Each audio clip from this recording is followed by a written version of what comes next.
बन जाओ, नारायण सेवा में आओ।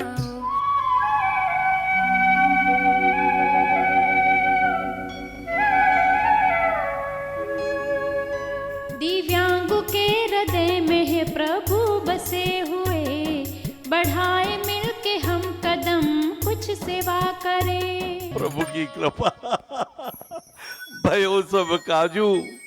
बहुत दिनों बाद आपके पास हाजिर हुआ।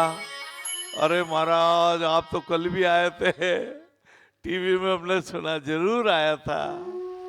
मैं आपसे दूर हूं ही कहा।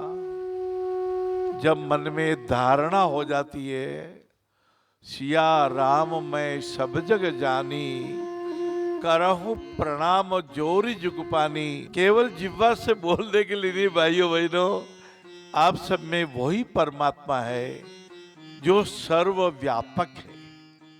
वही परमात्मा कभी गांडीवधारी अर्जुन का हाथ पकड़ के बोलता, मूर्ख क्या कर रहा है, ये तेरे बड़े भाई युधिष्ठिर है, तेने इनकी तरह तीर क्यों तान दिया। और वियल होकर बिलखता हुआ अर्जुन जो बोल उठता है, प्रभु मैंने वर्षों पूर्व एक प्रतिज्ञा की थी, यदि कोई मेरे गांडीव का अपमान करेंगे मैं उनका वध कर दूंगा। अभी भी आपने देखा, आपने सुना प्रभु, युधिष्ठिर भैया ने कहा फेंक दे तेरे गांडीव को, कुएं में डाल दे, इसको नाली में फेंक दे। अब मैं क्या करूं प्रभु। और पार ब्रह्म परमात्मा ने, योगेश्वर भगवान कृष्ण ने, लाला गीता के गायक ने कहा, बुजुर्गों का अपमान करना उनका वध करने जैसा होता है, और खुद की आत्म प्रशंसा करना आत्महत्या करने जैसा होता है। ये ऐसी कथा, ये पावन कथा, ये व्यवहार की कथा। आज सुबह ही कह रहा था, चकला बेलन, और चकले बेलन की आवाज में 5 साल के एक बच्चे ने देखा था, गेहूं का एक लोया आ गया और लोहे को बेलते हुए माता जी गीता जी का 18वें अध्याय का पाठ करती जा रही थी। मैं धन्य हो गया, मैं मुग्ध हो गया। ये नारायण सेवा समर्पित है ऐसे मातृ पितृ को, धरती से भारी माता, आकाश से बड़े पिता। आप सबके माता पिता जी को मैं प्रणाम करता हूँ, नमन करता हूँ, अभिनंदन करता हूँ। 100% की एक बात है, लाख तालों की एक चाबी है, प्रीत निभाए। इसीलिए नारायण सेवा है, केवल ऑपरेशन की नारायण सेवा नहीं। कंप्यूटर भी चल रहा है, ये कंप्यूटर की क्लास, ये मोबाइल की क्लास, बहुत बढ़िया बात है, पर नारायण सेवा है उस सिद्धांत की, जो परमात्मा मेरे में है वही आप में है, वो इस टावर में है, वो इस दिव्यांग में। जी भैया, जय हो। आप जी को प्रणाम करते हुए, कण-कण में बसी हुई नारायण सेवा दूरस्थ क्षेत्रों में भी बसी हुई है, और ये पाती आती है तीर्थराज हरिद्वार से, गंगा जी के उस पावन तट से, जहाँ सेवा का एक सुंदर अवसर हमने 2010 हरिद्वार कुंभ में किया था। गुरुदेव, एक भाई ने आपसे दीक्षा ली थी मानस रूप से, और ध्यान करने का प्रतिदिन उन्होंने वचन लिया था। उन्होंने कहा कि ध्यान तो मैं अभी भी कर रहा हूँ, मगर पिछले 1-1.5 साल से मुझे ऐसा लग रहा है कि मेरा ध्यान स्थिर नहीं हो पाता, बहुत सारी चीजें मन में इधर उधर जाती हैं, मन बहुत भटकता है। रोहित भाई जी, ये मन तो यदि एकाग्र न किया जाए, अभ्यासम तू वैराग्य, पहले तो इसका तरीका गीता जी में योगेश्वर भगवान कृष्ण का, हाँ अर्जुन, हे महाभाव अर्जुन, अर्जुन ने भी यही प्रश्न किया था लाला। और पारब्रह्म परमात्मा ने एक शब्द कहा था कि हाँ अर्जुन, ये मन ब्रह्मत्व स्वभाव वाला है, बहुत चंचल है, जैसे जंगल का हाथी, जैसे जंगल का बंदर, कभी ये डाली पे, कभी वो डाली पे, कभी डाली पे। लाला आप अभ्यास करें, बार बार अपनी श्वास को देखें, श्वास आ रही है, जा रही है, मैं केवल देखने वाला हूँ, न मैं श्वास ले रहा हूँ न मैं श्वास छोड़ रहा हूँ, मैं दृष्टा भाव से देख रहा हूँ। ऐसा 21 दिन आप अभ्यास करें, आपका मन एकाग्र होगा, होना ही चाहिए। ईर्षा राग न द्वेष रहे, पल पल में उल्लास रहे।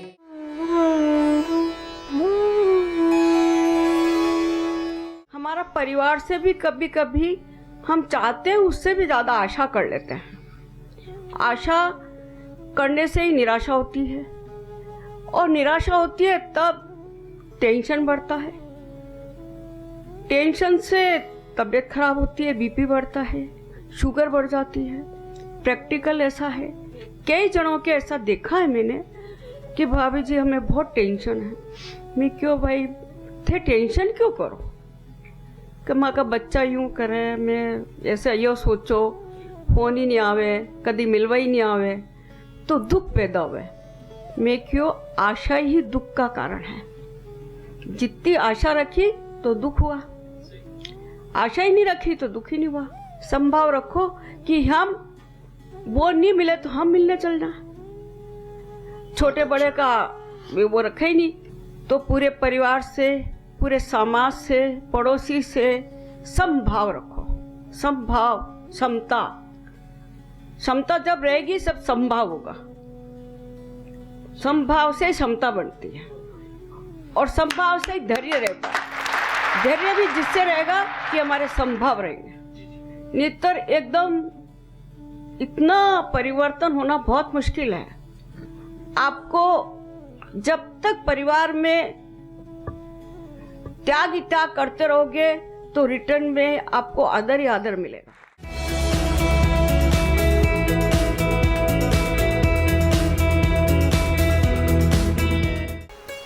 सचिन तेंदुलकर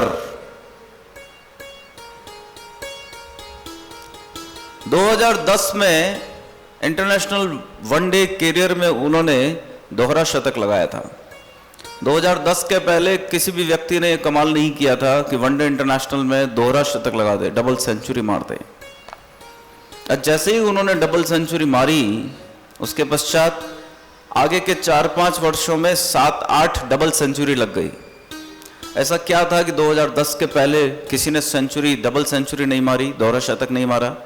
और ऐसा क्या था कि 2010 के बाद सचिन के डबल सेंचुरी मारते ही और लोगों ने भी दोहरा शतक मार दिया? बताइए। 2010 के पहले किसी ने डबल सेंचुरी नहीं मारी, दोहरा शतक नहीं मारा, और 2010 के बाद सचिन के दोहरा शतक मारते ही 5-7 दोहरे शतक अगले 4-5 वर्षों में लग गए।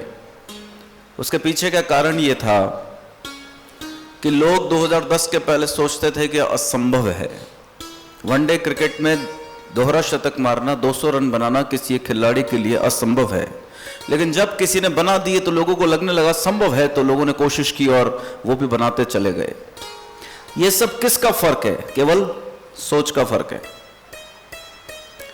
जो हम सोचते हैं, जो हम नहीं सोच सकते, वो काम हो गए हैं। आज तक किसी ने सोचा था, आज से 15-20 साल, 25 साल पहले, 10 साल पहले, 15 साल पहले किसी ने सोचा था कि आप यहां से अमेरिका बिना किसी वायर के आपके पैंट की जेब में, शर्ट की जेब में एक यंत्र के द्वारा बात कर पाएंगे?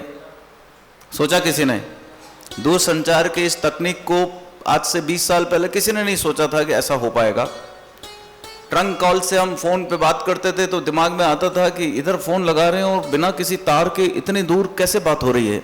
उस समय किसी ने नहीं सोचा था कि जेब में ऐसा एक यंत्र आ जाएगा कि हम दुनिया के किसी भी कोने में कुछ ही पलों में जुड़ जाएंगे बिना किसी तार के। लेकिन जब मोबाइल आने लगा, ऐसा यंत्र बनने लगा, तो 50 कंपनियां आ गई। साल 2 साल 5 साल में तो ढेरों कंपनियां आ गई। व्यक्ति की जब सोच,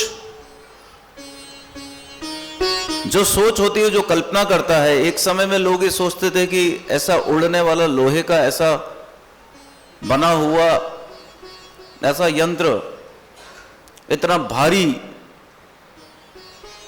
एक ऐसा उपकरण हवा में कैसे उड़ेगा? आज से कई वर्षों पहले, कुछ वर्षों पहले तो ये सोचते थे कि टीवी समझते ही नहीं थे। 25, आप ये मान लीजिए 30-35 साल पहले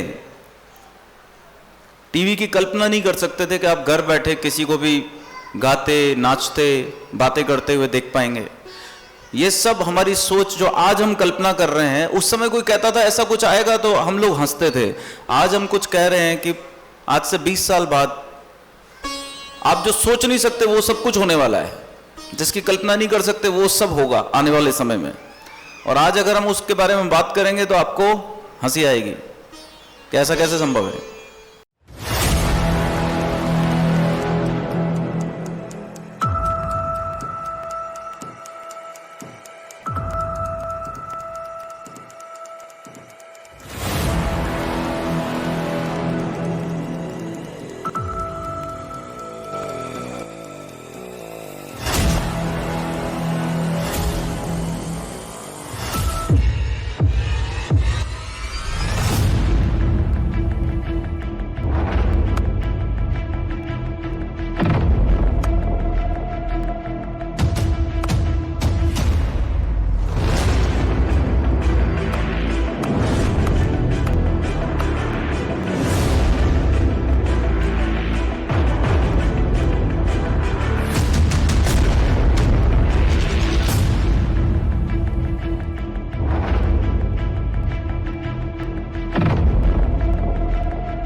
इतने वर्षों से सेवा के कार्य जो आप कर रहे हैं, नारायण सेवा संस्थान कर रही है, परमार्थ का कार्य, जो गरीब बच्चे हैं, विकलांग बच्चे हैं, जो अपने पैरों पर चल नहीं सकते, उनकी सेवा कर रहे हैं।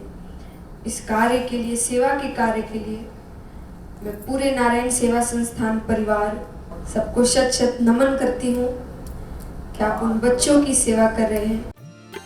मानव बनकर मानवता का कर कुछ ऐसा काम रे, नर नारायण जहाँ विराजे, तीर्थ सेवा धाम रे, तीर्थ सेवा धाम रे। धर्म के मात पिता बनकर के कहीं ऑपरेशन करवा दो, जीवन में विकलांग जनों के तुम कुछ खुशियाँ भरवा दो। कर दिव्य दया, कर कर्म नया, कर तन मन धन अनुदान रे। मानव बनकर मानवता का कर कुछ ऐसा काम रे, नर नारायण जहाँ विराजे, तीर्थ सेवा धाम रे, तीर्थ सेवा धाम रे।